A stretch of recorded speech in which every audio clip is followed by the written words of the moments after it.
Monsieur le Premier ministre, Monsieur le ministre de la Justice, garde des Sceaux, vice-président du Conseil supérieur de la magistrature, Monsieur le président du Conseil constitutionnel, Mesdames, Messieurs les ministres, Monsieur le Premier président de la Cour suprême, Monsieur le procureur général près la dite Cour, Monsieur le Premier président de la Cour des comptes, Monsieur le procureur général près la dite Cour, Monsieur le Premier président de la Cour suprême du Bénin, Monsieur le procureur général près la dite Cour, Mesdames, Messieurs les députés, Monsieur le médiateur de la République, Monsieur le président de la Commission électorale nationale autonome, Monsieur le président du Conseil national de régulation de l'audiovisuel,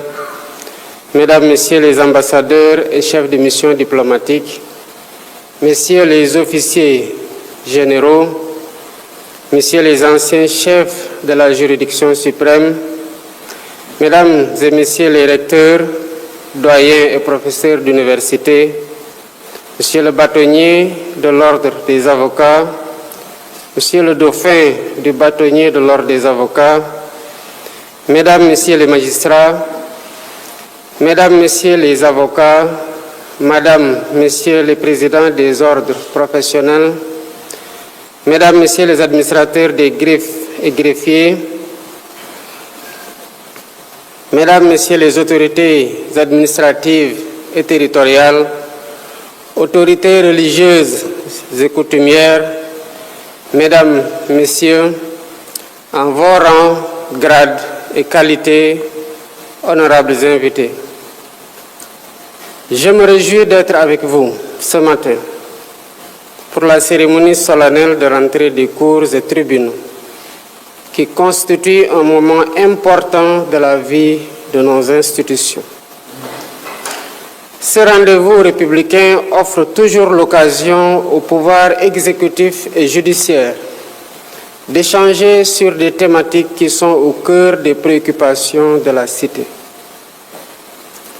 Il ouvre un espace de réflexion où se rejoignent la volonté politique et l'expertise des acteurs du monde judiciaire pour consolider l'état de droit et garantir le respect des libertés fondamentales. Mesdames et Messieurs, l'année 2024 a été marquée par le rappel à Dieu de messieurs Ndongo Fall, Elimanel Dien, Joseph Ndour, Mamgour Diouf et Modou Sek et Mademba Sok. Je m'incline devant la mémoire de ces illustres disparus qui ont marqué le monde judiciaire et syndical. Je remercie Monsieur le Premier président et le procureur général près la Cour suprême, ainsi que Monsieur le bâtonnier de l'Ordre des avocats, pour les félicitations et vœux formulés à mon endroit. J'aimerais à mon tour vous adresser mes félicitations et mes encouragements pour vos nominations respectives à la tête de la juridiction suprême qui consacre le couronnement d'un riche parcours au service de la justice sénégalaise. Mesdames et Messieurs, chers invités, en cette audience solennelle qui marque la rentrée des cours et tribunaux, je voudrais rappeler l'importance de la justice dans la consolidation des principes fondamentaux de notre République. Elle est le régulateur des relations entre les différents pouvoirs et les institutions, la gardienne des libertés individuelles et collectives, le bouclier qui protège chaque citoyen de l'arbitraire. Sous ce rapport, les justiciables doivent sentir que la justice est un rempart contre l'arbitraire et non un instrument d'arbitraire. C'est pourquoi l'une des premières décisions de mon mandat a été de convoquer les assises de la justice autour du thème « La réforme et la modernisation de la justice ». Ce dialogue national que j'ai voulu inclusif et participatif a permis à des représentants de tous les secteurs socio-professionnels, organisés en commission, de dresser un diagnostic approfondi et précis sur la justice afin de la débarrasser de ces maux.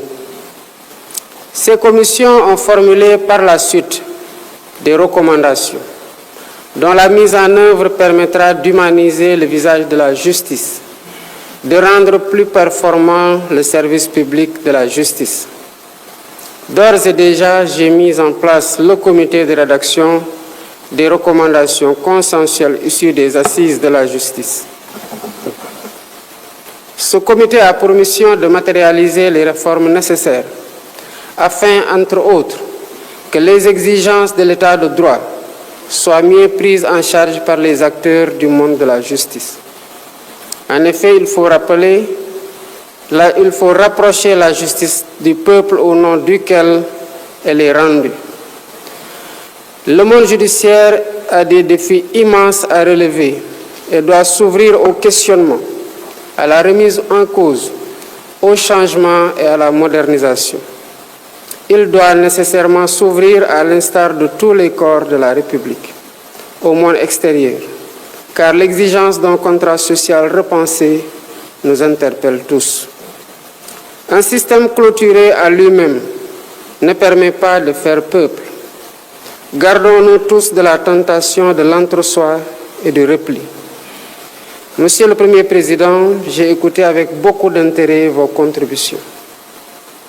Les conclusions des assises de la justice permettront de répondre aux problématiques plus urgentes. Le temps qui nous réunit aujourd'hui porte sur le droit de grève et la préservation de l'ordre public. Il constitue une limite aux acteurs judiciaires à réfléchir sur l'équilibre délicat mais essentiel entre le respect des droits et le ordre communautaire. Monsieur le Président, conseiller à la Cour, que je cite, vient de poser avec beaucoup de pertinence les termes de réflexion. Le droit de grève, composante essentielle de la vie syndicale, est fondamental parce qu'il a créé tant au niveau national qu'au niveau international. Il est garanti par la Constitution et réaffirmé par les normes internationales telles que les conventions de l'Organisation internationale du travail. Il s'agit essentiellement de la Convention numéro 7 sur la liberté syndicale et la protection du droit syndical de 1948, ainsi que de la Convention numéro 98 sur le droit d'organisation et de négociation collective de 1949. Le droit de grève est ainsi reconnu par notre Constitution en son article 25, qui précise cependant qu'il doit s'exercer, je cite, dans le cadre des lois qui le régissent. Fin de citation. Ce droit peut être présenté comme l'expression la plus aboutie de notre engagement pour les droits fondamentaux des travailleurs. Il ne s'exerce pas dans l'anarchie, pour autant qu'il doit s'affirmer dans le respect des conditions posées par le Constituant à l'article 25 de notre loi fondamentale, à savoir ne pas porter atteinte à la liberté de travail, ni mettre en péril l'entreprise ou les services publics essentiels. Cela signifie que le droit de grève doit s'accommoder dans sa mise en œuvre du respect de l'ordre public. Il est donc aménagé pour assurer la préservation de la sécurité publique, de la salubrité, de la santé ou encore de la tranquillité publique. Composante essentielle de notre démocratie, le droit de grève donne voix aux revendications légitimes des travailleurs. Il ne doit pas être un prétexte pour compromettre la liberté de travail et la continuité du service public. Il y a un équilibre à rechercher et à promouvoir entre, d'une part, l'intérêt général et les intérêts particuliers des professionnels, d'autre part. Il en résulte que son exercice s'effectue dans le respect des droits collectifs, notamment dans des secteurs cruciaux tels que la santé, l'éducation et la sécurité publique. Dans ce sens, le Code du travail et le statut général de la fonction publique ont prévu les conditions requises pour un exercice licite du droit de grève. La loi numéro 61-33 du 15 juin 1961 portant statut général des fonctionnaires prévoit en effet des obligations telles que le préavis et le respect des services minimums qui garantissent la continuité des fonctions vitales de l'État. Le respect du bon ordre justifiera ainsi des réquisitions qui sont une limite importante mais nécessaire au droit de grève. Encadrés par des textes tels que l'article L276 du Code du travail, ces mesures administratives permettent d'assurer la continuité des services publics essentiels dans des circonstances exceptionnelles. Ces secteurs incluent non seulement les services publics administratifs, mais aussi des entreprises à vocation d'intérêt public, comme celles fournissant l'eau, l'électricité ou les transports en commun. Toutefois, il est essentiel que les réquisitions soient prises avec discernement et appliquées avec rigueur. Elles doivent respecter le principe fondamental de la proportionnalité, dans le but de préserver l'intérêt général sans compromettre la liberté syndicale ou vider le droit de grève de sa substance. Ces mesures, bien que nécessaires dans certains cas, doivent toujours être prises avec le souci de maintenir un équilibre entre la protection des droits individuels et la préservation des intérêts vitaux. La justice sénégalaise a, à plusieurs reprises dans sa jurisprudence, affirmé que le droit de grève doit être concilié avec la préservation de l'intérêt général. Les acteurs ne doivent donc pas perdre de vue que dans l'esprit de la loi, le préavis a pour objectif noble d'asseoir un cadre de concertation dans le but ultime d'éviter l'arrêt brutal et concerté du travail. J'encourage en conséquence les inspecteurs du travail et de la sécurité sociale et les magistrats compétents à promouvoir la conciliation qui est un levier important du dialogue social, car l'ordre public dépasse les seules prérogatives de l'État. Il est un bien commun reposant sur la sécurité, la tranquillité, la salubrité et le respect des libertés.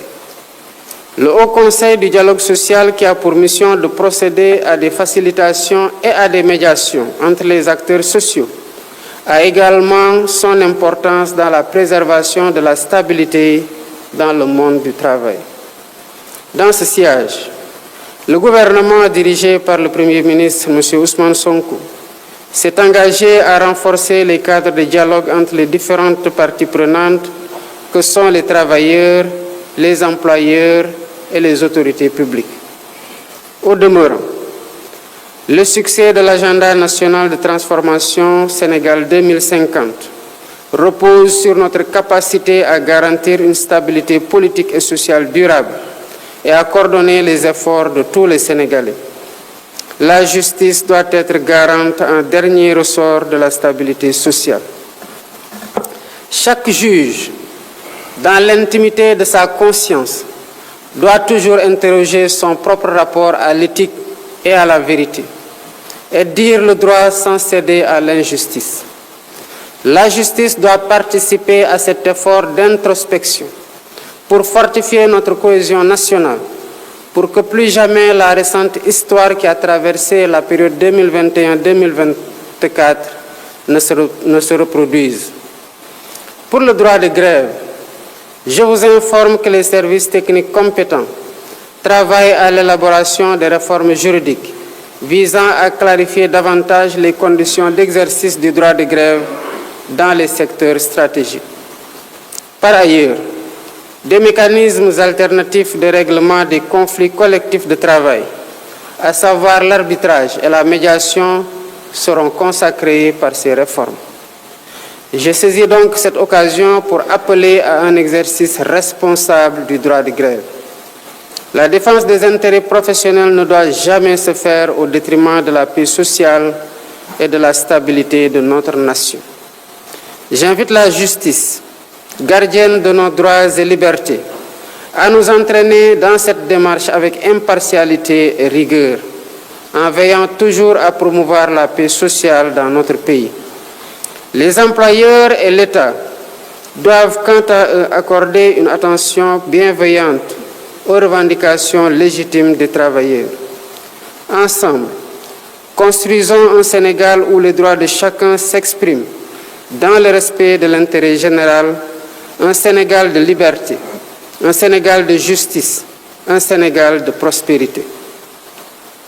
Monsieur le bâtonnier de l'Ordre des avocats, l'assistance judiciaire fonctionne jusqu'ici provisoirement sur le fondement d'un protocole d'accord du 7 avril 2005 entre le barreau et les ministères en charge de la justice et du budget. Il est nécessaire de la formaliser. À cet égard, un projet de loi et un projet de décret ont déjà été élaborés pour une réglementation des modalités de l'assistance judiciaire qui, il faut le rappeler, doit bénéficier aussi bien aux victimes qu'aux mises en cause en matière pénale, ainsi qu'aux demandeurs et défendeurs en matière civile. Le constat est qu'elle n'est appliquée qu'en matière pénale et au seul bénéfice des personnes poursuivies, alors que des victimes ont souvent besoin de l'aide juridictionnelle, particulièrement en matière civile, où la procédure est généralement plus coûteuse qu'en matière pénale. En ce qui concerne l'accès à la profession d'avocat, je voudrais rappeler les exigences des nouvelles normes communautaires, notamment le règlement d'exécution numéro 001-2019 de l'UEMOA, qui prévoit la mise en place dans chaque État de l'Union d'un centre de formation professionnelle des avocats. Le délai de 2 ans prévu pour la mise en place de ce dispositif est arrivé à terme depuis le 21 février 2021. Pendant ce temps, et ce depuis près de 4 ans, des jeunes diplômés attendent de réaliser le rêve d'embrasser la profession d'avocat.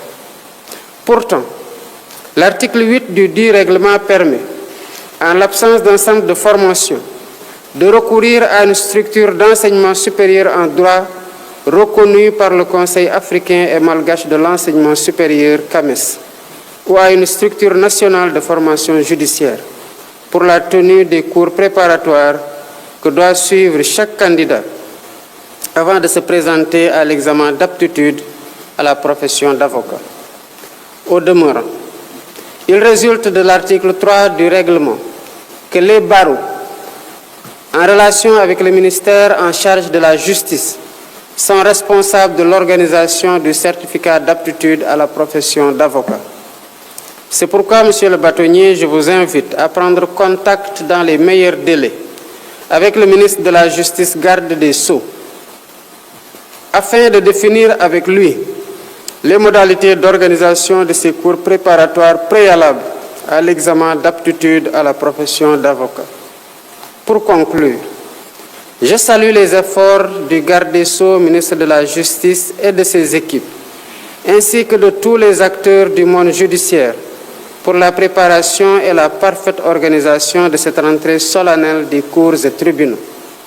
Je réaffirme mon engagement à œuvrer pour la réforme et la modernisation de la justice, afin de consolider l'état de droit et la cohésion nationale. Monsieur le Premier Président de la Cour suprême, Monsieur le Procureur général prélat du Cour, Monsieur le bâtonnier de l'Ordre des avocats, il ne me reste plus qu'à souhaiter une bonne et heureuse année 2025 à tous les membres de la compagnie judiciaire ainsi qu'à leurs familles. Je déclare ouverte l'année judiciaire 2025 et vous remercie de votre aimable attention. L'audience est levée.